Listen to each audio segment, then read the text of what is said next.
All right, movie and TV lovers, we are here on the set of Fatale with my main man, Geoffrey Owens. How you doing, sir? Good, man. Good to be here. Now, you're a Brooklynite, so I always got to get the credentials Yeah. on what part of Brooklyn, what train you ride. What train? D train to 7th Avenue, Prospect Heights. Okay. Brownsville. He official. He passed. He didn't say Uber. He said the D train. But we're here and we're here at your magnificent house. Who would have known, like after Trader Joe's, that you was just balling out like this, man? Yeah. Life's tough. This is not my house. This is the house where we're filming Fatale. I just want you to know. This is Michael Ealy's house in the movie. Yeah. This is where he lives. The main character of the movie. So you've had a long career, and most people remember you starting from one of our favorite characters on the Cosby Show. But can you tell me like your first time performing in front of a audience? Like what was your? Oh gosh, that must have been third grade probably when I was in school plays. Yeah. You know, Hansel and Gretel and Peter Rabbit and stuff like that. That's actually when I got the bug to be an actor because people, I was in shows at school and people laughed, and I remember people used to say in grade school, "You ought to be on TV," and I was like, "Yeah, well, whatever." I never thought I was going to be on TV, but actually that's when I got the acting bug, and then I did shows in school, and then eventually I went to college for I studied drama in college, and pretty soon after college started auditioning and got cast in things pretty quickly. Things happened very quickly back in the mid '80s. Yeah. Was it a lot of theater first? A lot of theater first. Yeah. I've still at this point in my career I've done mostly theater more than anything else. Okay. So tell us about the big break with the Cosby Show. I mean, like how did that audition go, and what season were you introduced? The second season, yeah, it was like 1985, right? Started in '84. That was a crazy story because my mother actually met this lady. My mother's a teacher, and she had a student who was an actress, and the student said to her, "Hey, your son's an actor. Give me his picture."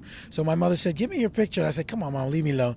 And I actually gave it to her. She gave it to this lady. She gave it to her friend, an agent, and that's how I got the audition for the Cosby Show. And very quickly, that's how I got cast. So thanks, Mom, once again. Wow. See? It's those little things that end up happening, like when you have no idea it's going to go somewhere. I and actually then, listened to my mom that once, and it turned out great. Yeah. so you do more theater. Like, as an actor, like what muscles is theater compared to TV? Is it like It's just different. It's not better. It's not harder. It's not easier. It's just different. Like over the years, I've developed a lot more respect for TV and film actors because I used to think, well, theater is more difficult. That's not exactly true. It's different muscles. In theater, you get to. It's easier for me to do theater because you get to rehearse more. You get more rehearsal time. You get time to study your part from, beginning, middle, and end. There's a kind of an order. In television and film, as you probably know, you can shoot your last scene first, your first scene last. Yeah, You know what I mean? yeah. You can do a scene with somebody and they're not even there. You're talking to a piece of wood Yeah. or a tape or something. But so theater, it's all kind of makes more sense. It's so in that way it's easier. That's why I respect when I watch movies and film, TV now. I see someone do a difficult scene, and I know that guy may not even be talking to another human being. Yeah, That guy may have, he may be doing his first scene last or whatever. It's actually very difficult, Wow. and a lot of pressure. There's a lot of pressure in TV and film because Yeah. you could wait around for hours and then your turn, you're up and you have to deliver. Yeah. Theater kind of spreads everything out. There's a different kind of pressure. Yeah. Film and TV pressure is intense. I wonder how it would have been if Cosby Show was in the live tweeting age and people was able to tweet what's going on with Theo and everybody else. And I wonder how that reaction would have been to a show that everybody still loved. I wonder how integral like people would have been on Twitter. Like, hey, I think it would have been pretty crazy actually because the show was so popular. I mean, many people don't even remember. I mean, now with all the different channels and stuff, all the content, Yeah. if you get a few million viewers on something, you feel like that show's doing well. Yeah. Cosby Show, we had 55 to 60 million viewers on a Thursday night. You can't do that anymore, except for Super Bowls and stuff. You know what I mean? Yeah. It was a different time, but it was an incredibly huge audience, and so the social media hits would have been off the charts. Would've been off the charts. Elvin, hurry up. The movie's gonna start soon. Here it is. A little snack before our movie marathon. All right, brother-in-law. Popcorn, ice cream, soda. What a guy. Elvin, we never had it so good. I hope Sandra gets snowed in. Please, don't say that. Elvin, where'd you get those pajamas? You know, Dad has a pair just like those. Yeah, these are your dad's. Your mom lent them to me. Well, they're kind of big, but they don't look too bad on you. Thank you. I sort of feel like your dad in these. Wait, let me see if I can walk like him.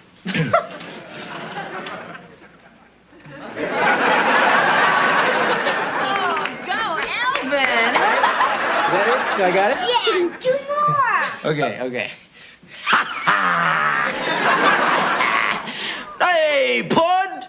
Now don't try to tell me what to do because you know I paid for that couch you're sitting on. So now you're been cast in this movie. Could you tell a little about your role? Yeah, sure. I play a character named Bill Cranepool. I am the lawyer for Michael Ealy's character. Michael Ealy's the protagonist in the film, and accused of murder, and I'm the lawyer that's trying to get him off. I hear you're a little uptight, like you're a little... Yeah, I'm a bit uptight, yeah. Yeah, I'm an uptight lawyer from the East Coast, yeah. So how is it working with Michael Ealy? I mean, he's been living in New York for a while. I remember. He's great. I mean, he just when I came onto the set 2 weeks ago, because I actually came to LA 2 weeks ago to do one day, went back to the East Coast, and came back yesterday to do my other scenes. He and the director Deion Taylor just welcomed me immediately, made me feel like family, right at home. Yeah. He's great to work with, Mike. We did a couple of scenes last night, and he's just very generous, and it's good. It's a good relationship. So I want to get to like this recent news that put all this spotlight on you. I was getting offended looking at the tweets where they're like, ex-actor Geoffrey. I was like, it's not an ex-actor. He's working and doing his thing. Right. But I mean, just being there, like, were people recognizing you a lot at the store, and how long before, like, from that point to like this whole thing blew up with the picture? I worked at Trader Joe's for 15 months. Now that seems like a lot to me. Now to most people, it's like, so what? You did a job for 15 months. I did a job for 30 years. But for me, it was a big deal because it was the first time in 32 years that I had done a job outside of acting, directing, and teaching. And in those 15 months, I don't think a day went by when someone didn't recognize me at the store. Sometimes a number of people. They were all really nice, very cool about it, extremely cool. Some people asked me for autographs. Occasionally I give them. Some people ask me for pictures. I didn't take any pictures in the store. But the woman who, it was towards the end of my being there, probably, in those last months or so, that this person, I didn't know it was happening. She took pictures of me, and you know the rest of the story. She sold them to tabloids and what we used to call tabloids, news outlets, and stuff like that. And when I got wind, a reporter called me and said that the story was being written, and I kind of panicked because I'm a very private person, and when I found out that was going on, I quit Trader Joe's right away because I didn't feel like I wanted to be at the store. I didn't know who was going to be looking at me, who was going to be spying, who was going to take pictures. It was too weird, so I actually left. I quit. They were really nice. They said, well, don't quit. Consider it an indefinite leave of absence. So that technically that's where I'm welcome to go back to Trader Joe's if I need to, which is nice. They're awesome. But I left the job, and again that day, August 31st, I'll never forget the date when that story broke, and it was very humiliating because the way they put it, the picture, and the way they talked about me and stuff. But fortunately, the humiliation lasted a very short time because very shortly after that, all the support started rolling in, and everything just turned around, and it's just been incredible the last 5 weeks what's happened. I wonder about just that life experience from working there. It's like, I know actors always get these textures and roles and everything else. Do you think that you grew as an actor from just that life experience of seeing all these real life people every day? Absolutely. I grow as an actor from everything. You know what I mean? Like when you're an actor, you're constantly observing. I'm always observing people and saying, See how he did that? That's what I need to do. If I was ever in that, if I ever had to do that in a scene, that's how my mind works, you know. Right. So yeah, Trader Joe's, any job, you know, you get to observe people in all kinds of situations. It helped me grow, not just as an artist, but as a person. It was good for me to work there. It was actually good for me spiritually, emotionally, to have that job, to work hard at a job like 99.99% of people do. You know what I mean? It was good for me. Yeah. What I was about to ask, what does it say? Like, I know a lot of actors are working and the checks aren't always what they are. I mean, even with Netflix, the checks isn't always what they are back in the day. I mean, do you think this stigma that actors can't work is lifted at all with this situation? That people like should be able to go get jobs and do what they do? I think maybe people who were insecure about working regular jobs, maybe some people, now that they've seen my story, are going to have an easier time doing that. I know for myself, if I ever have to work another regular job, it's going to be easier to do that now than it was when I did it, 16 months ago. So I think for people in general, they realize that, hey, if that guy was on the Cosby Show, if he could do that, you know, it's no big deal if I do it or whatever. Anything that helps people just do what they need to do, you know, and feel good about it and not ashamed or weird about it, that's great. And I think that's one of the really good byproducts of this whole thing. I know you've been on Sunny in Philadelphia and have nots and a lot of other shows, but I mean, just for me and a lot of Americans in general, like you said, Cosby has such a huge audience, and when it went off the air, it hurt me that my family couldn't see those episodes anymore.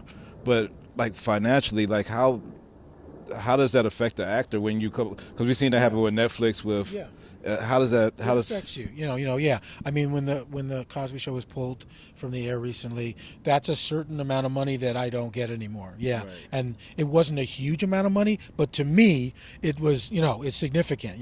I couldn't afford to lose that. And I don't complain about it. It's like I think about what the people involved in the trial were going through. It's kind of silly for me to say, and I'm losing my residuals. Yeah. So I don't go there. You know what I mean? Yeah. But the fact is, yes, I lost.